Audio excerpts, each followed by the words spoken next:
Hi, welcome to the Ellis Parker Show. I'm DV. Today I have a special guest, someone who I interviewed when she was running for the State Board of Education in your area, Miss Evelyn Brooks. How you doing, man?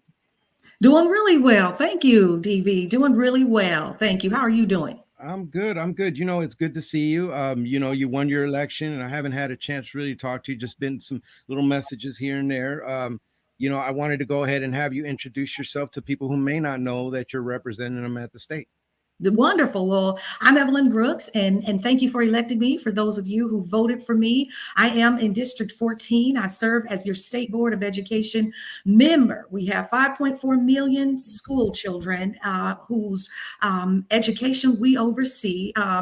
Certain tasks, anyway. It's definitely shared, but I work with 50 or 14 other members, and I'm just here to be a servant to you. I'm here to be your employee. You're definitely my employer, and I work for you. And I don't want you to ever think anything otherwise. And that is, I am here because of you and for you. It's good to be here. Well, some people may not know what the role of a state school board is. So can you kind of give me what that role is? Certainly. So, some of the main roles that we play as a board is we have the opportunity to vote for and approve and go through actually a vetting process for all of the state standards, the Texas Essential Knowledge and Skills. You'll hear people call them TEKS.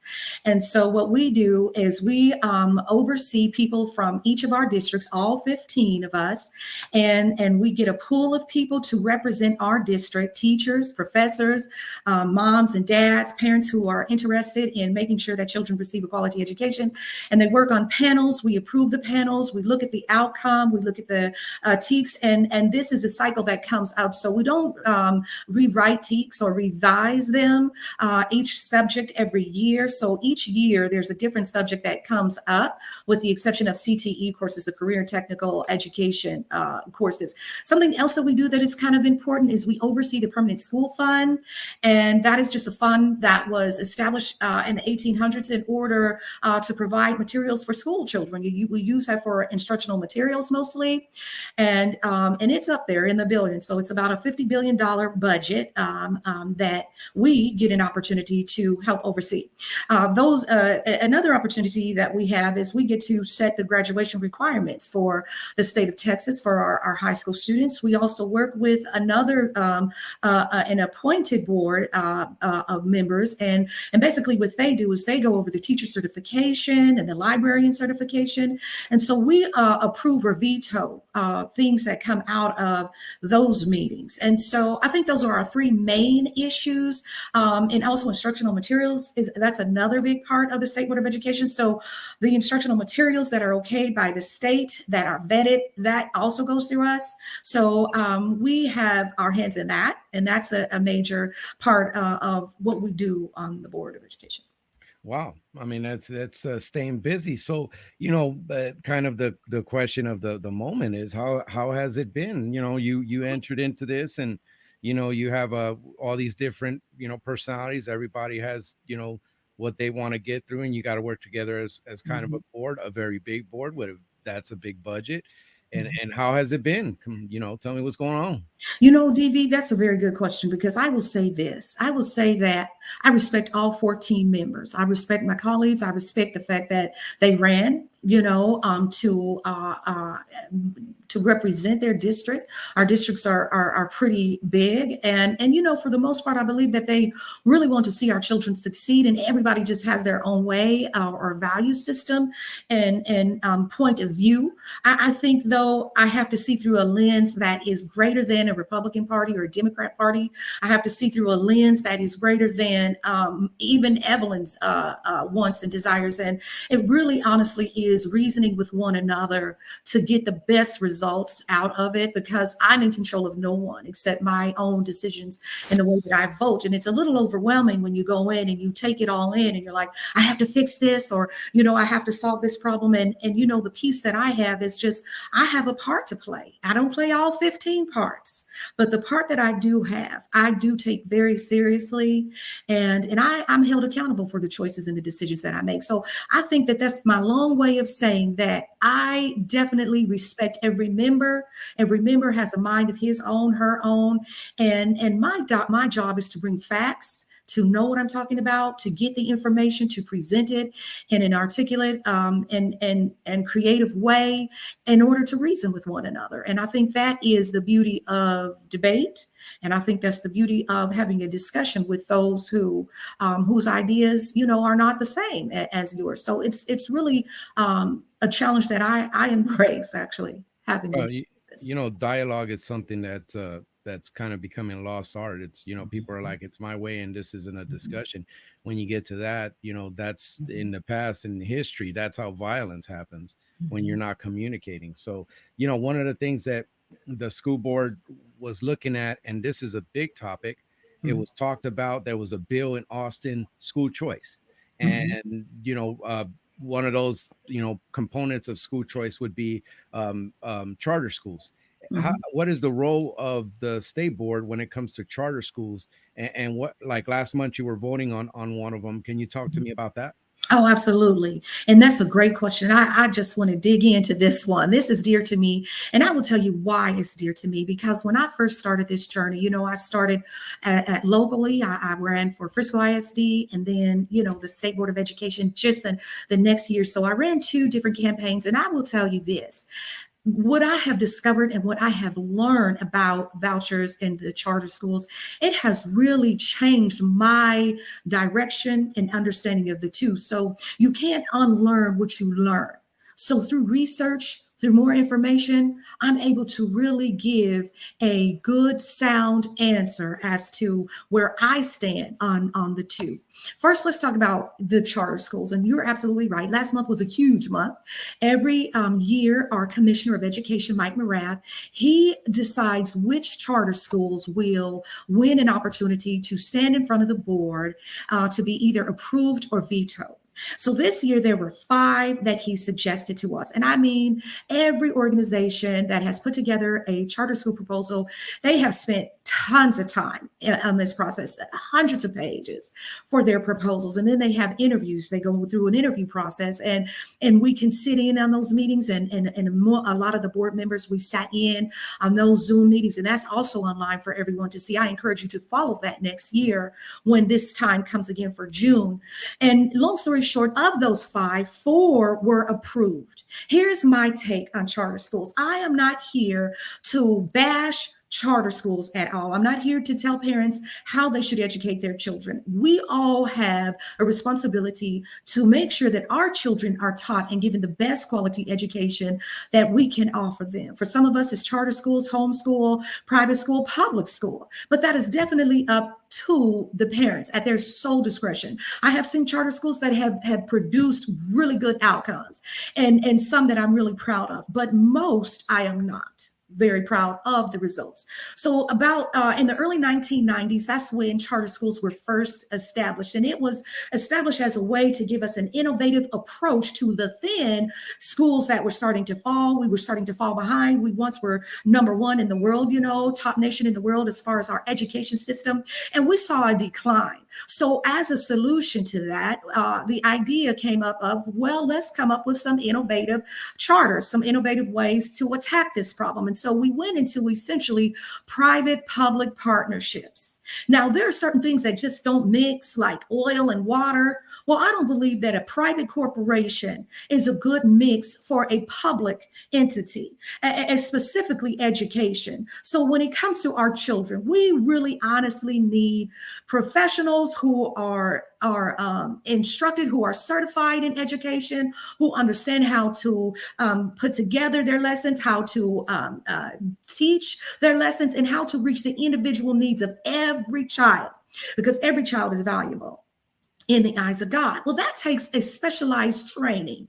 And so when we have a for-profit corporation come in and assume the role as an educator, director, or as a person who is responsible for making those education decisions, we have a big problem because the two are vastly different. If I'm running a corporation, I'm bottom line revenue.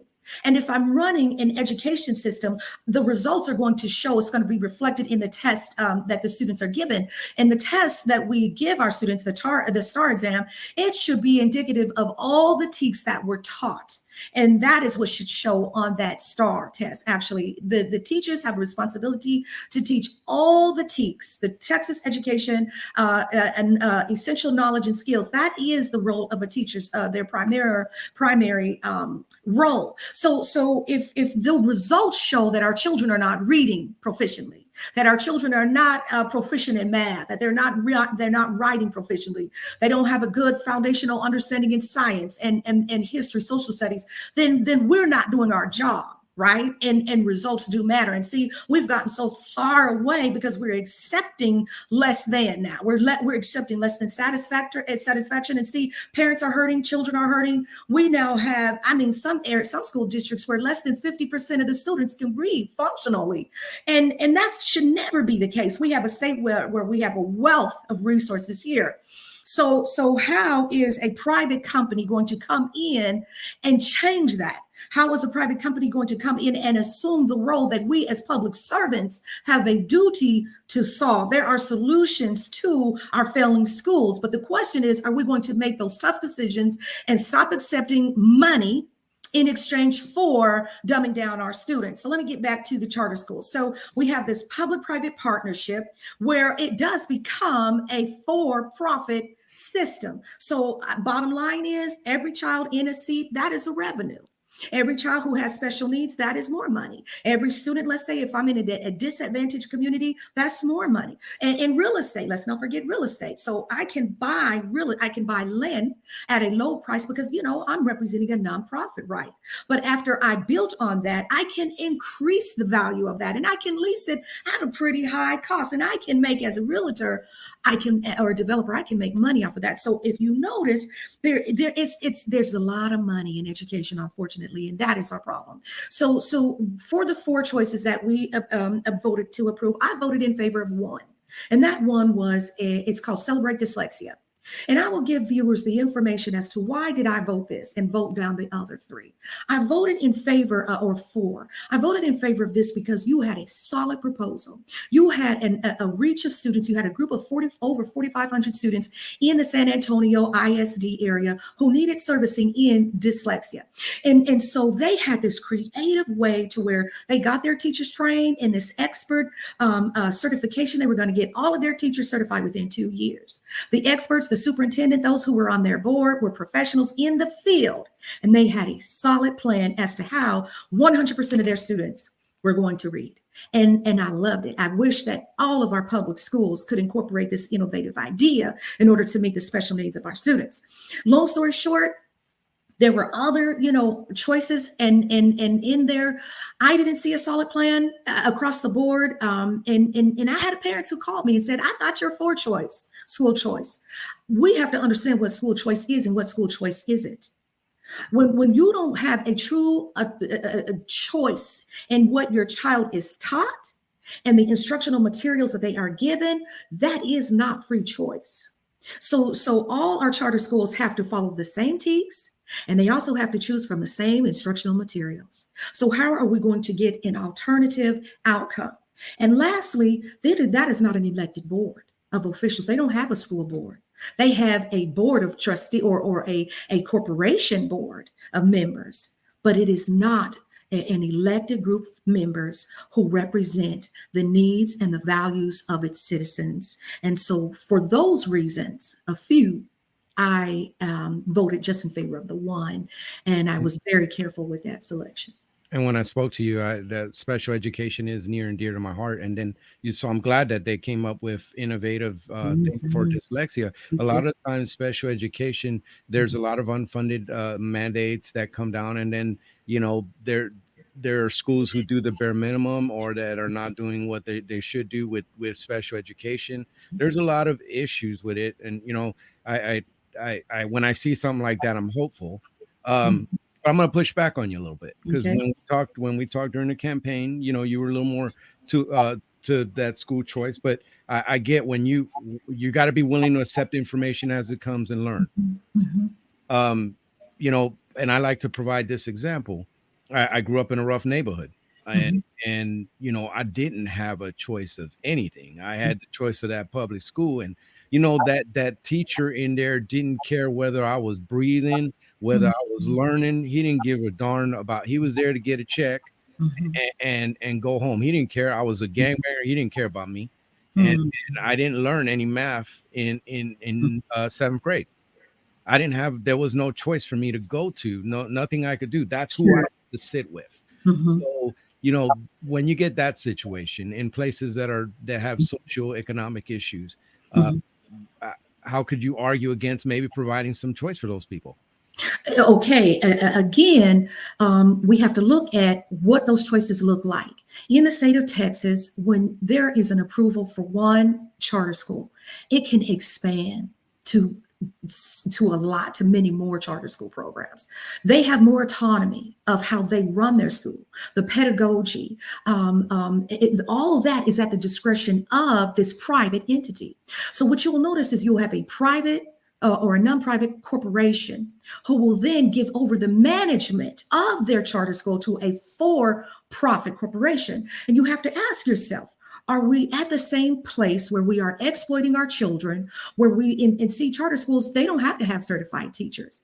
So again, charter schools are just like public schools when it's kind of like a lottery, if you will. You have some good and you have some bad. And that is something that we are observing. I encourage everyone to look at New Orleans. Now they are going back to the public school system, but they had all their schools turned into charter schools, and the results I encourage everyone to go and look into. But I will say this, DV, that's why I'm here. I'm here for you when you were in seventh grade. I'm here to save 5.4 million public school children from exactly what you just said. We do have solutions, and it is not a multi-billion-dollar solution.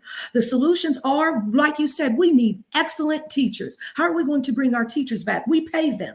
And I'm talking about a six-figure salary, because if we put our money where we truly are investing in, we are going to respect the position of a teacher. If I'm giving a teacher six figures, I'm going to respect his or her position. I'm going to give them the resources that they need to succeed, and what have you. I believe another solution is to get kids off of the digital devices all day, especially for the foundational subjects, reading, writing, math, science, social studies, history. That should all be a textbook. For your electives, for your CTE courses, perhaps you can use your digital devices there. But we really need to go back to the basics. We need to go back to real learning, real education, exceptional teachers who know what they're talking about. We need to deal with the discipline issues that are going on in our schools, and we need to just get tough on some things. But giving it into private hands and saying we can't fix our problem, you fix it for us. And see, we won't get those schools back. When we go into a public-private partnership, that is an end game. My job, probably as your representative, probably wouldn't be needed in a position like that. So, do we value our constitutional rights? Do we value our Texas state constitution that says every child in this state should be guaranteed a quality education where they can grow up and thrive as citizens? I'm paraphrasing, but should I read that to you? Because the state of Texas, we do have a very good purpose for education. And it says the Texas Constitution, Article 7, Education, Section 1. The purpose for education in the state of Texas is to support and maintain the system of public free schools, a general diffusion of knowledge, being essential to the preservation of the liberties and rights of the people. It shall be the duty of the legislature of the state to establish and make suitable provision for the support and maintenance of an efficient system of public free schools. That is not a private partnership. Mm, okay. All That right. is for, yes. Mhm. So you were reading that. Is the state legislator doing that? Are they doing their part there? You know what? I'm frank. I'm honest. I don't believe so. I don't believe it so at all. Just like a voucher system. Again, that is a public-private partnership. So why are we saying that we don't have solutions to our own free public schools, but we're going to give that over to a for-profit corporation? I'm just trying to understand that.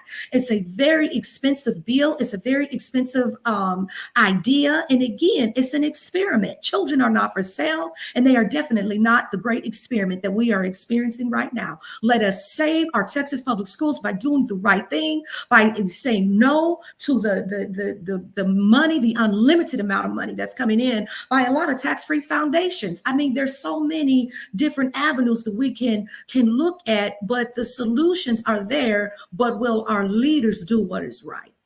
So would you say, and I don't want to put words in your mouth, would you say that choice is not your problem? It's the choice that's being presented? Absolutely. It's our instructional materials, and some of it is the way that we have shift our focus of education. With the focus of education, I'll go into the career and technical education if you don't mind. Yeah, yeah, I was gonna head there, definitely. Okay, so we have what is really expanding, and that's called CTE. It's an acronym for the Career and Educational Technology Education. Sorry, my acronyms are in my head. That's fine. There's a But lot but of here is what I notice is happening.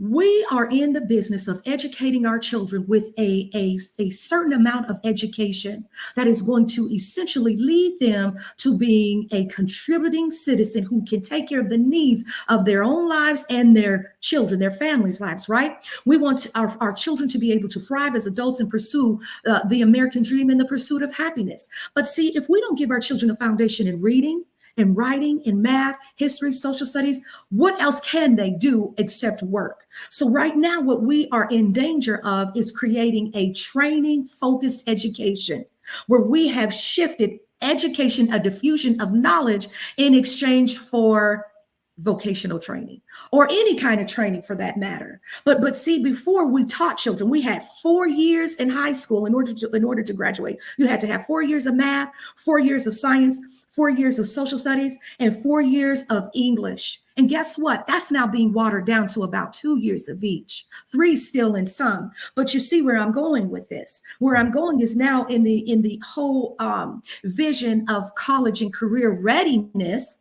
We have now shifted a focus where it is to provide training for a workforce labor group of citizens, if you will. So imagine a future of uneducated adults with an ability to go into a labor field or provide a labor service, but unable to reason, to write, to read, and understand. That is a very different America, if you will. And that is what we're in the danger of becoming. If we shift education to training, that is a deal breaker for the American dream in the pursuit of happiness. And that is what I see happening with this career and education, career and technological education system that is now taking over the foundation that students are supposed to have upon graduating and going into the world. Science, math, those are two fields that are going to be in demand in our future. Why aren't our children a year ahead, at least in both of those subjects? Why are we watering those down? And I think that is really bothering me kind of the most, is when you mess with removing or slowing down the progress of a diffusion of knowledge to young people. We have a serious problem on our hands. I could see how moving to a complete training versus education kind of setting in schools could be an issue. But the trades are extremely technical. They require a HVAC. I mean, I had to learn thermodynamics. I mean, I had to learn some serious stuff. And while I couldn't write a dissertation, Mhm. I can definitely, I can do things that are pretty technical in nature, that involve engineering and such. So I see it. I see a lot of people making good money and making good lives Mhm. with the trades. So Without a doubt. Mhm. so why push away from that? Or Okay. I Mhm. mean, maybe I don't want to put words in your mouth, but that's kind of what I'm getting. And that's a really good question because a lot of people, I'm sure, are wondering the same thing. So this is not a pushback on vocation. This is not a pushback. The thing is that when we give children a foundation in their education, they can go into vocational training, they can go into college, they can go into running their own business, because guess what? We've equipped them with the skills to be successful in any endeavor they go into. At minimum, you need to know how to read. Oh, You need to know how to read a manual. You need to know that, because your access to what the world has to offer you becomes quite dim and when you don't have the foundational skills. So what I'm saying is there is nothing wrong with 4 years of math. There's nothing wrong with 4 years of English, because guess what? I need to make sure that we have an educated citizenry who are prepared to take on any focus, any area of life they want to go into. So it's a balance. And anytime you have one, which is the CTE, take over the foundation, the whole purpose for education, that is where the problem is. It's not in, we shouldn't expose our high school students to those areas, but it's how huge, how it's expanded, and how the unlimited resources are available to push more students in to those fields, or into those classes, as opposed to being in English class or algebra class or geometry class. Two are important. How do you marry the two where it is not a workforce labor driven type of schooling that has totally neglected our responsibility to educate our children? C.S. Lewis, I have a quote by C.S. Lewis. Let me see if I could find it. But in short, what C.S. Lewis was saying, whenever we shift from our focus of educating our children to a focus of training, that is the end of a civilization. So we don't want to just create workers, and we want to Good. create thinkers. We want to create, and I could definitely, I can understand that. I see where you're coming at with that. And there are things that you get to see at that level working at the state board that maybe I don't get to see. And you see certain trends that maybe at my level I may not see, but that's why I had you on, because I want people to understand that. Real quick, can I rewind that just real quick? You're absolutely right, because there was something that was presented to us, a CTE new course that was going to allow a student to get 2 credits. Okay. And the way a CTE course works, it can be as long or as short as a teacher or a school district decides. I could give a student 2 credits for completing a training course in 1 semester or less.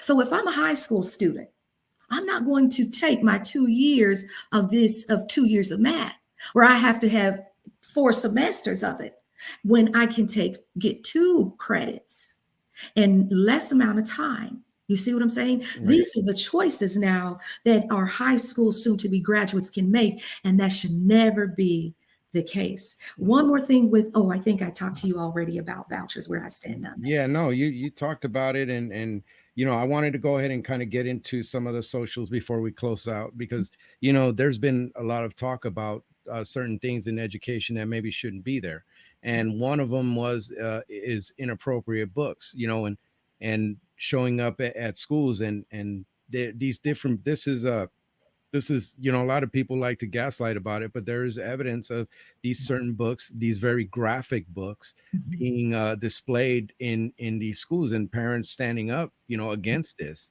So I want to know, on the state level, what are you starting to see, and are you fighting the fight against these inappropriate books in the schools? You know what? I thank you for bringing that up. Parents, we have a serious obligation to protect the innocence of our children.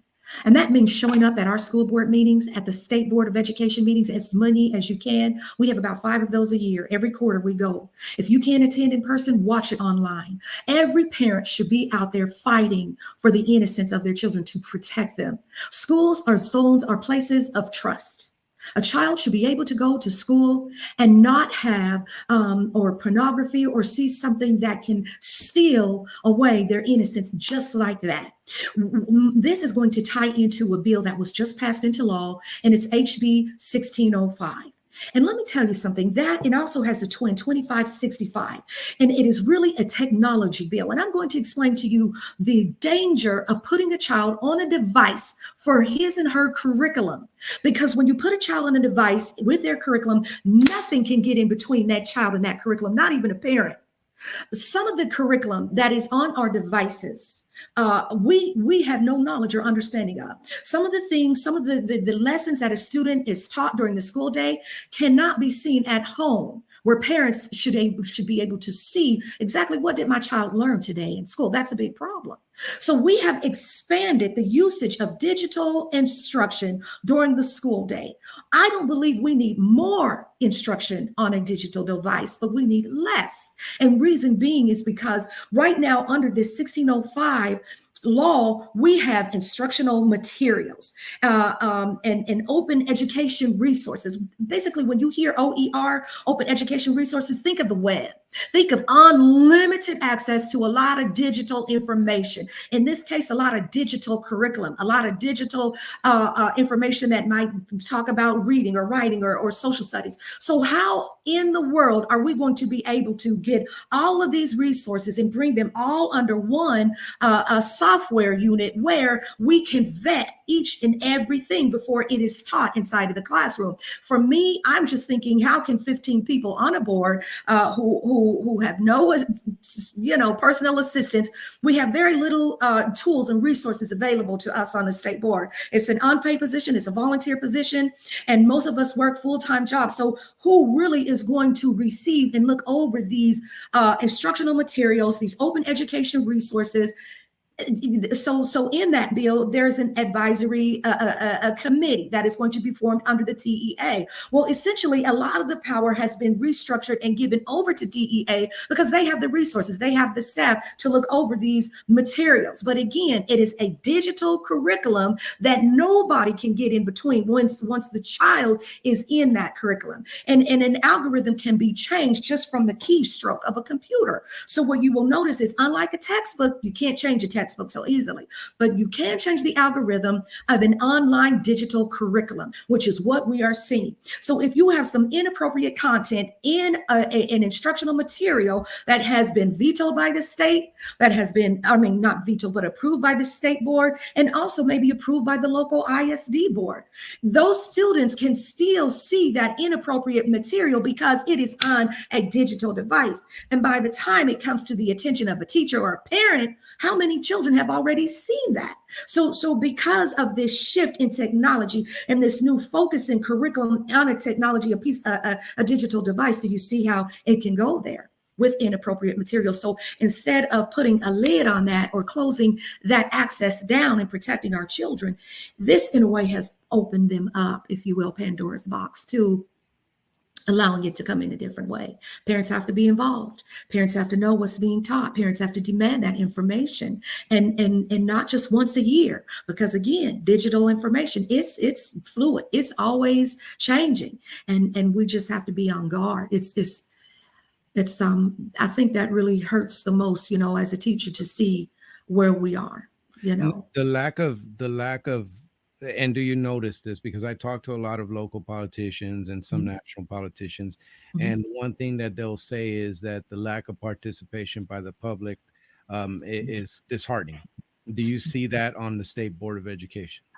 I do, DV, and more than ever before, we need parents to even sign up with the state to look over these instructional materials. There are opportunities where we as citizens, moms, dads, aunts, and uncles, grandparents can get involved. We can't, like I said, our leaders have decisions to make. I can't bend anyone's arm to make decisions that are going to be completely in the best interest of our children, but we can be proactive. We can look at those materials. We can okay them at the state level. There's many of opportunities where you all can get involved and help protect our children and do your part in protecting them. Get involved, folks. Get in there. Ms. Brooks, I wanted to go ahead and give you the mic as a final closing statement, and then I'll close out. You know what, DV? I think we said everything in this video over this time. I don't want to bore anybody, but I do want people to understand that I'm available for you.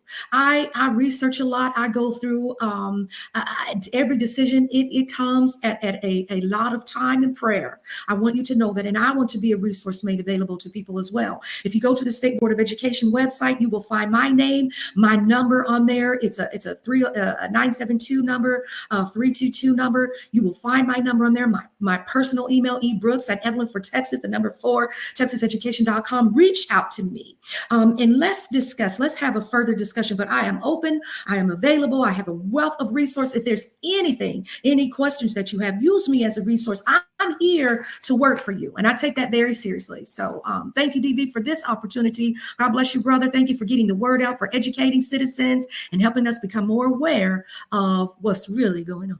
It's about information. I love to provide information, that, somebody can use and help get education back on track, because there's some issues. There's serious issues. And one of the biggest issues is parents not being involved, not being in there, not being, because they have to be. But thank you so much for coming on. Can you stick around after the show real quick? Absolutely. Thank you. You're